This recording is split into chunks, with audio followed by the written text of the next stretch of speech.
Welcome to the Michigan Trauma Quality Improvement Program.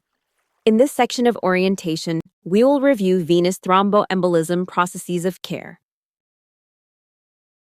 Venous thromboembolism prophylactic type is the first dose of VTE prophylaxis or treatment administered to a trauma patient at your hospital. The VTE type must be given, not just ordered. If heparin, low molecular weight heparin, direct thrombin inhibitor, or 10A inhibitor class agents are given, regardless of the indication, report these agents if administered first. Report aspirin, Coumadin, and other agents when the indication of VTE prevention is identified in the medical record documentation. Exclude non-prophylactic dosing of agents, such as heparin administered for line clearance purposes. Venous thromboembolism prophylaxis date is the administration date of the first dose of VTE prophylaxis or treatment administered to the patient at your hospital. Venous thromboembolism prophylaxis time is the administration time of the first dose of VTE prophylaxis or treatment administered to the patient at your hospital. Venous thromboembolism prophylaxis strength pertains to all patients receiving low molecular weight heparin or Lovenox during their hospital stay. Report the strength in milligrams of the first dose of Lovenox administered to the patient at your hospital. Report the low molecular weight heparin strength regardless of the indication when it is administered first. Please round to the whole number. Venous thromboembolism prophylaxis frequency is to be reported on all patients receiving low molecular weight heparin, regardless of the indication when administered first. Report the number of Lovenox doses administered in the 24-hour period, beginning with and including the patient's initial dose at your hospital. If the patient is discharged less than 24 hours after the initial dose of Lovenox is given, report all doses administered up to the time of discharge, beginning with the initial dose. The maximum frequency reported cannot exceed the value of 2. Please pause the video and review the included examples for reporting guidelines. VTE prophylaxis discharge type refers to the type of VTE prophylaxis or treatment prescribed or continued at discharge.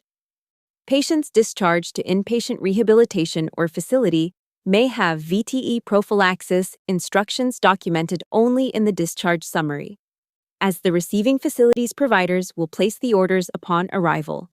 For these patients, please report the discharge VTE prophylaxis information as outlined in the discharge summary. For VTE discharge type, please report Coumadin, heparin, Lovenox, direct thrombin inhibitor, and 10A inhibitor class agents regardless of the indication. Please note that this differs from the inpatient VTE type reporting by including Coumadin regardless of indication. Report low molecular weight heparin when patient is discharged on a Lovenox to Coumadin bridge. Please continue to report aspirin and other agents only when documentation indicates they are being prescribed as VTE prophylaxis.